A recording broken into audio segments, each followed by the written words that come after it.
हरियाणा के गुरुग्राम का एक ऐसा कुख्यात गैंगस्टर जिसने कम उम्र में थाम लिया लॉरेंस बिश्नोई गैंग का दामन।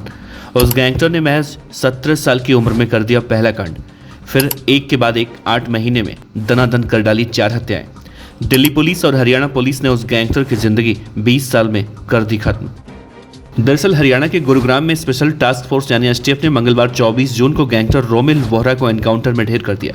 रोमिल 17 साल की उम्र में ही स्कूल की एक घटना से अपराध की दुनिया में उतरा। उसे मारपीट के बाद स्कूल से रेस्ट्रिकेट किया गया था। इसके बाद उसने हत्या, फिरौती, लूट और अवैध हथियार से जुड़े कई जुर्म कर डाले, जिसकी वजह से वो कुख्यात गैंगस्टर लॉरेंस बिश्नोई के सिंडिकेट से जुड़े काला राणा गैंग के साथ जुड़ गया और 2 लाख रुपए का इनामी बदमाश बन गया। हालांकि सिर्फ 20 साल की उम्र में वो खुद भी मारा गया।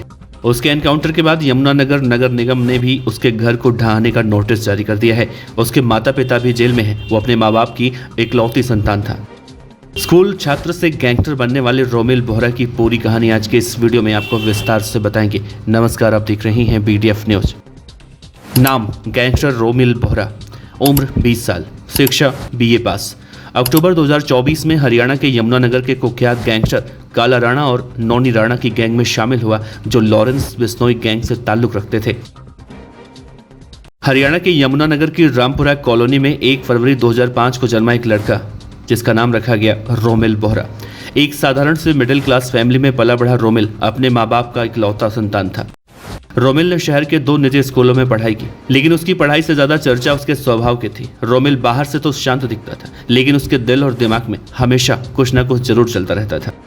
11वीं क्लास में 17 साल की उम्र में एक दिन रोमिल ने स्कूल में एक लड़के के साथ मारपीट कर दी। इस घटना के बाद स्कूल से उसे रेस्ट्रिकेट कर दिया गया। रोमिल को करीब से जानने वाले लोग कहते हैं कि ये वही घटना थी जिसने उसके भीतर से डर नाम के शब्द को खत्म कर दिया। अब वो मानने लगा था कि जुर्म की दुनिया बहुत ज़्यादा अच्छी होती है, उसे बहुत बड़ी सज़ा आगे नहीं मिलेगी। पुलिस की जांच के मुताबिक इसके बाद उम्र बढ़ती गई और फिर रोमिल का ग्रुप बढ़ता चला गया। अब वो लोकल गुंडों और बदमाशों के बीच उठने बैठने लगा।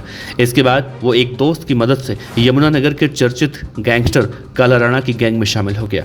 काला राणा कुख्यात गैंगस्टर लॉरेंस बिश्नोई के सिंडिकेट से जुड़ा हुआ है। मीडिया रिपोर्ट के मुताबिक रोमिल के परिवार को करीब से जानने वाले कुछ लोग बताते हैं कि उसके पिता कपिल बोहरा अवैध शराब के धंधों में शामिल थे। करीब 5 महीने पहले इसी मामले में पुलिस ने उन्हें गिरफ्तार किया था। और इतना ही नहीं, इस अवैध कारोबार में रोमिल बोहरा की मां भी अपने पति का पूरा साथ दिया करती थी।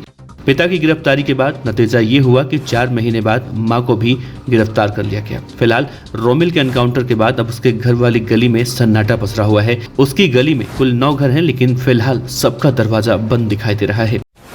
रोमिल बोहरा के एनकाउंटर के बाद उसके पड़ोसी अब कुछ नहीं बोल रहे हैं, लेकिन दबी जबान में लोग ये भी कह रहे हैं कि अगर उसके खिलाफ कुछ बोला तो जान पर बनाएगी। हालांकि कुछ लोग ये भी बोल रहे हैं कि रोमिल बोहरा का घर करीब 1.5 महीने से बंद पड़ा है। रोमिल का आना जाना यहाँ पर बहुत कम हुआ करता था। दैनिक भास्कर की एक रिपोर्ट के मुताबिक कुछ पड़ोसी ये कह रहे हैं कि मैंने रोमिल को बहुत बचपन से देखा है, तब वो बड़ा शांत हुआ करता था, लेकिन उसके माता पिता बहुत झगड़ालू थे।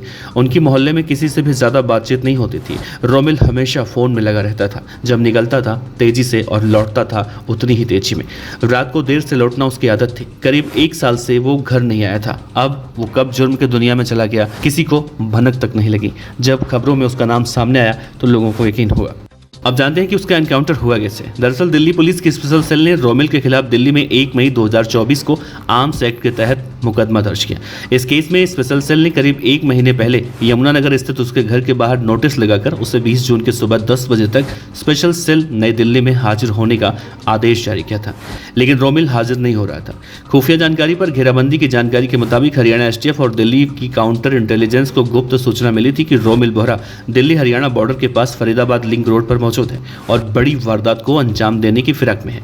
इसके बाद टीम ने इलाके में घेराबंदी कर ऑपरेशन शुरू किया। ऑपरेशन के दौरान जैसे एसटीएफ ने रोमिल को घेरने की कोशिश की, उसने पुलिस पर फायरिंग करनी शुरू कर दी। जवाबी कार्रवाई में एसटीएफ ने फायरिंग की और इसमें रोमिल गंभीर रूप से घायल हो गया। उसे तुरंत अस्पताल ले जाया गया, लेकिन डॉक्टरों ने उसे मृत घोषित कर दिया। इस मुठभेड़ में एसटीएफ के 2 जवान SI प्रवीण और SI रोहन भी घायल हुए। इन दोनों को भी अस्पताल में एडमिट कराया गया।